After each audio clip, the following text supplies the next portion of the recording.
வணக்கம். இன்னைக்கு நம்ம பார்க்க போறது அரூப சாஸ்தா கோவில், அதாவது சிதம்பரத்தில் இருக்கிற பிரம்மராயர் ஆலயம். இந்த ஆலயம் ரொம்ப ரொம்ப சிறப்பு வாய்ந்த கோவில். அதாவது 8 திக்கிலும் 8 சாஸ்தா இருக்காங்க.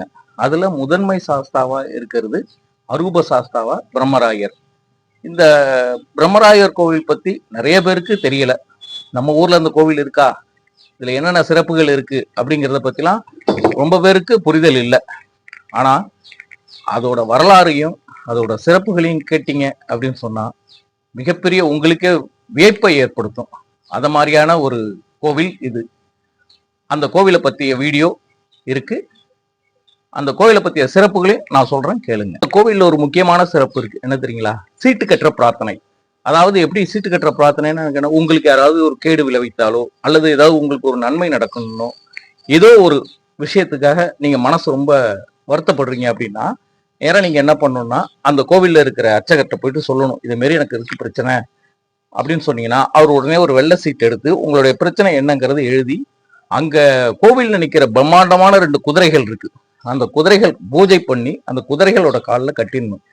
குதிரைகள் காலில் கட்டின உடனே பிரம்மராயர் தன்னுடைய படை தளபதியான வீரனார் அவர்கிட்ட இதை ஒப்படைப்பார்.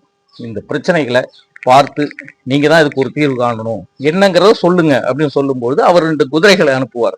குதிரைகளை அனுப்பும்போது பிரச்சனைக்குரிய, நமக்கு யார் பிரச்சனை பண்றாங்க, நமக்கு என்ன பிரச்சனைகள் இருக்கோ அந்த நபருடைய கனவுல அந்த குதிரை போய் அவங்ககிட்ட இந்த பிரச்சனையை பத்தி கேட்கும். கேட்கும்னா எப்படி கேட்கும்? அதாவது இந்த பிரச்சனைக்கும் உனக்கும் என்ன சம்பந்தம் அப்படிங்கிற மாதிரி கேட்கும். அதுலேயே அந்த பிரச்சனை பண்றவங்களா இருந்தாலும் சரி, யாரா இருந்தாலும் சரி, ஒண்ணு தெரிஞ்சிருவாங்க. இது எல்லாமே இந்த ஒரு வார காலத்துல இல்ல 15 நாள் காலத்துல நடந்துடும்.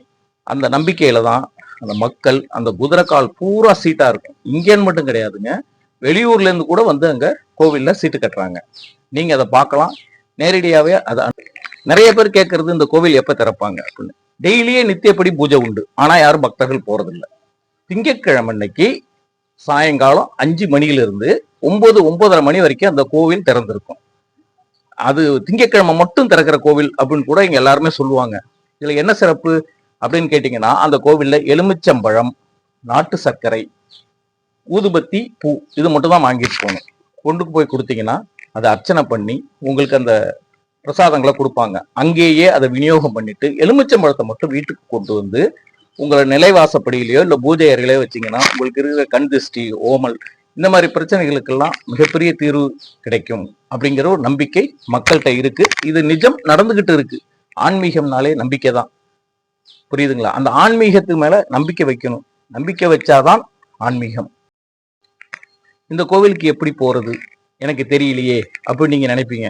ஒண்ணும் இல்லை, சிதம்பரம் வடக்கு மெயின் ரோடு வழியா வாங்க. அண்ணாக்குளம் இருக்கும். அண்ணாக்குளம் 4 ரோடு முக்கூடு. அதுல இருந்து நீங்க என்ன சர்வீஸ் ரோடு, அதாவது பைபாஸ் போற ரோட்ல போனீங்கன்னா மெயின் ரோட்லயே இந்த கோவில் இருக்கு. பரமேஸ்வரநல்லூர்னு பேரு அந்த வில்லேஜுக்கு பேரு. அந்த மெயின் ரோட்லயே அந்த கோவில் இருக்கிறதுனால நீங்க ஈஸியா தரிசனம் பண்ணலாம். திங்கக்கிழமை கோவிலுக்கு போங்க. உங்க பிரச்சனைகள் எல்லாத்தையும் பிரம்மராயரிடம் ஒப்படைங்க.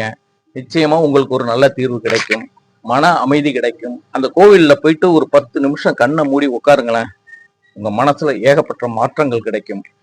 அதாவது ஆன்மீகம் அப்படின்னு சொன்னாலே நிறைய பேர் என்ன சொல்றாங்கன்னு கேட்டீங்கன்னா, இதெல்லாம் ஒரு நம்பிக்கையின் அடிப்படையில். ஆமா, நம்பிக்கையின் அடிப்படையில் தான் ஆன்மீகமே. இது எல்லாம் நடக்கும், இது எல்லாம் எதிர்பார்ப்பு. அதாவது இன்னொரு பெரிய விஷயம் என்னன்னு கேட்டீங்கன்னா, யாரையும் கெடுக்கணுங்கிற நோக்கத்துல எந்த விதமான செயலையும் அங்க போயிட்டு செஞ்சிட